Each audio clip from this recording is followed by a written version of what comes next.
Bonjour à tous, bienvenue sur My Travel Project. Aujourd'hui je te retrouve avec une nouvelle vidéo sur le Canada et plus précisément quand même sur le PVT. Donc je t'ai déjà fait une vidéo sur ma chaîne à propos de l'inscription et du tirage au sort concernant le PVT au Canada. Et aujourd'hui je voulais plus te parler des process administratifs, en tout cas des procédures, enfin des choses que tu vas devoir faire quand tu vas arriver au Canada. Donc il y en a plein, mais j'ai quand même noté les trois principales, celles que tu vas absolument devoir faire quand tu vas arriver, auxquelles tu peux pas échapper, tu vois. Bon, techniquement, il y a quand même plein de choses que tu vas devoir faire quand tu vas arriver au Canada, mais pour cette vidéo, j'ai décidé de t'en lister trois qui sont vraiment obligatoires, indispensables, tout ce que tu veux que tu vas devoir faire.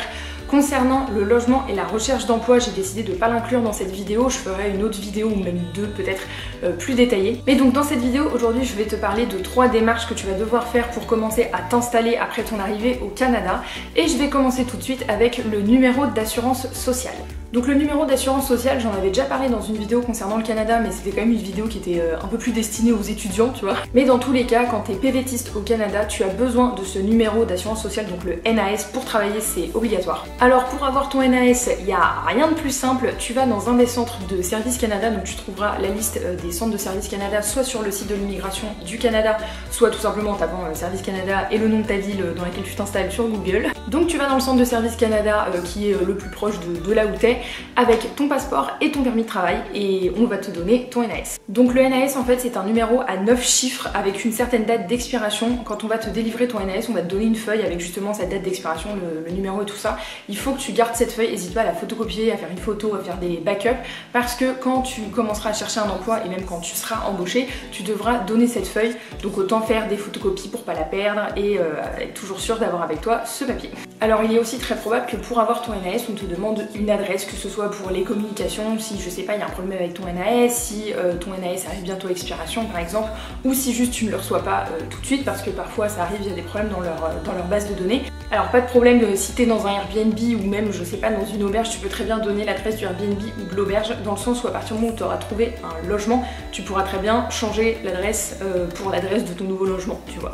Ils vont pas commencer directement à t'envoyer des courriers toutes les semaines non plus, donc tu peux très bien mettre une adresse provisoire entre guillemets, par exemple l'adresse d'un Airbnb, juste le temps de pouvoir trouver un logement et donc de pouvoir changer l'adresse. Et aussi dans ces cas-là, si t'es entre deux logements, dans un logement provisoire et tout ça, oublie pas de préciser auprès du Service Canada que tu préférais que les communications soient faites par mail. Dans ces cas-là, ça sera beaucoup plus facile si au bout d'un moment tu dois recevoir du courrier, pour éviter que le courrier se retrouve à ton ancien Airbnb plutôt qu'à ton nouveau logement.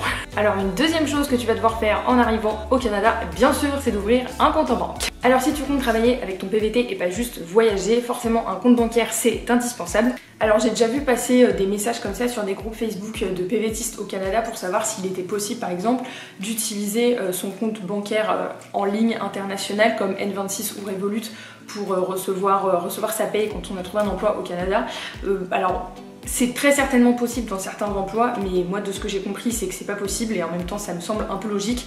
Moi quand je travaillais il y a 3 ans en même temps que mes études, mes payes je les recevais avec des chèques, donc impossible d'encaisser sur mon compte N26, et surtout c'est des chèques canadiens qui n'ont pas nécessairement le même format que des chèques français ou a fortiori européens. Alors même si tu as déjà un compte bancaire en ligne international type N26 ou Revolut, je pense que dans tous les cas c'est toujours mieux d'ouvrir un compte bancaire canadien, déjà juste pour pouvoir toucher ton salaire, et puis parfois aussi ta carte internationale ne sera pas nécessairement acceptée parce qu'on te demandera peut-être une carte de débit canadienne, donc c'est toujours mieux d'en avoir une.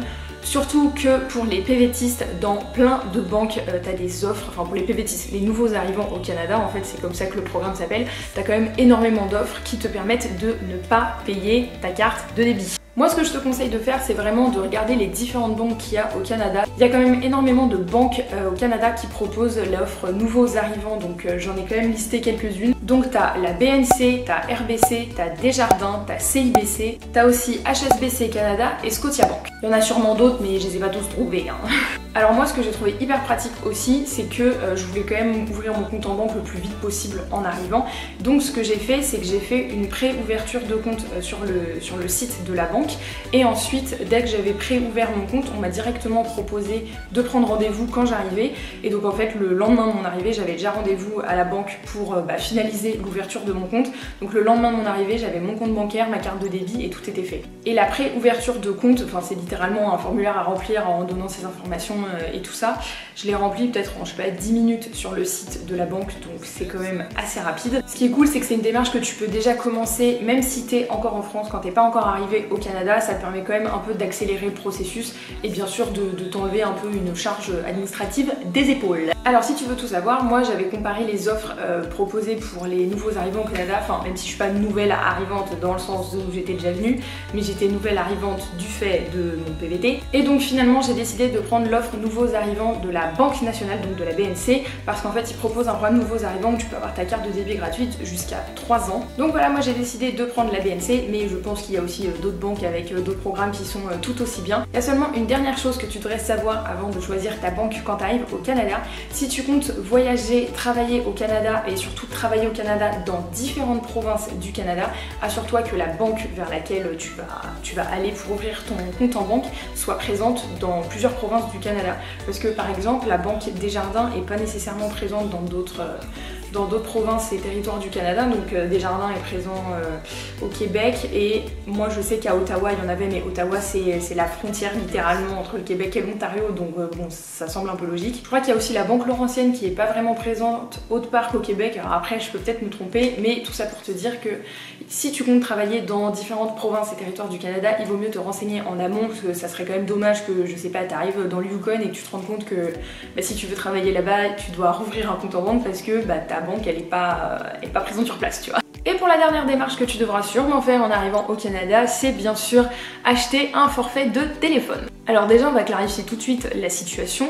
Les forfaits au Canada par rapport à la France, c'est cher. C'est même très cher. Moi ce que je te conseille c'est de te préparer psychologiquement en amont parce qu'il est quand même très peu probable que tu retrouves des forfaits à genre 3 € où t'as 50 Go d'internet plus appel illimité et tout le tintouin. Moi je pense que pour acheter ton forfait au Canada, tout va vraiment dépendre de l'utilisation que tu vas en faire. Alors tu me diras bien sûr comme en France, mais quand tu pars au PVT au Canada et tu décides juste de voyager ou que tu décides, je sais pas, de rester dans la même ville pour travailler pendant 2 ans, l'utilisation que tu fais de ton portable est quand même complètement différente. Ce qui coûte vraiment cher dans les forfaits au Canada, c'est vraiment les données internet. Donc demande-toi, enfin vraiment pose-toi la question, est-ce que tu as vraiment besoin de 50 Go comme le forfait que tu avais en France? Quelle est l'utilisation que tu vas en faire? Est-ce que tu dois vraiment avoir accès à internet tout le temps dans ta vie quotidienne? Est-ce que tu vas vraiment en avoir besoin parce que tu vas aller dans des endroits où vraiment le wifi sera pas franchement accessible parce que j'en sais rien, tu vas faire du camping sauvage ou tu vas passer tout le temps dans des parcs nationaux? Donc voilà, vaut mieux réfléchir vraiment en amont à l'utilisation surtout des données internet que tu vas faire. Comme ça tu sauras un peu plus vers quel forfait t'orienter. Par exemple moi qui habite à Montréal, il y a du wifi littéralement partout, donc j'ai pas vraiment besoin de beaucoup de données internet. Enfin je crois que dans mon forfait il y a 1 ou 2 gigas et encore je l'utilise jamais sauf si vraiment j'ai besoin genre du GPS ou quoi que ce soit, mais sinon en fait genre il y a du wifi partout, donc j'avais pas besoin d'avoir un forfait avec plus de données internet que 1 ou 2 gigas finalement. Si t'en as besoin littéralement juste pour avoir un numéro de téléphone canadien, alors sache qu'il y a des forfaits juste appel texto à genre 15 $ par mois, donc 15 $ ça fait quoi? Ça doit faire genre 11 €, bon après tu rajoutes les taxes mais dans tous les cas c'est quand même bien moindre que certains forfaits que j'ai déjà vus à 75 $ par mois.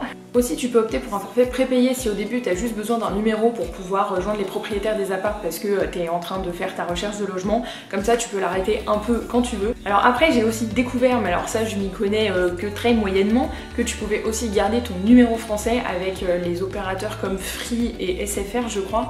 Il y a des forfaits qui te permettent en fait de pouvoir appeler, envoyer des messages et d'avoir internet au Canada sans frais supplémentaires. Alors après je crois que c'est des forfaits spécifiques donc je te laisse te renseigner. Et si tu as vraiment décidé de ne pas prendre de forfait téléphone canadien parce que justement tu as déjà ton forfait français qui te permet d'appeler, d'avoir des textos et internet au Canada, mais que tu as quand même besoin d'un numéro canadien, justement comme je le disais pour les recherches de logement par exemple, alors j'ai découvert qu'il y avait des applis qui te permettaient en fait d'obtenir un numéro canadien pour pouvoir appeler.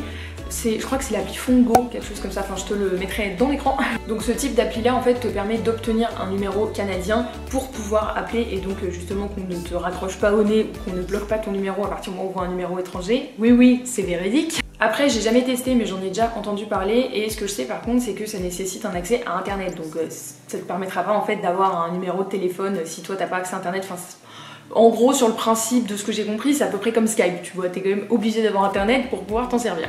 Donc c'est tout pour les démarches indispensables selon moi à faire quand t'arrives pour la première fois pour ton PVT au Canada.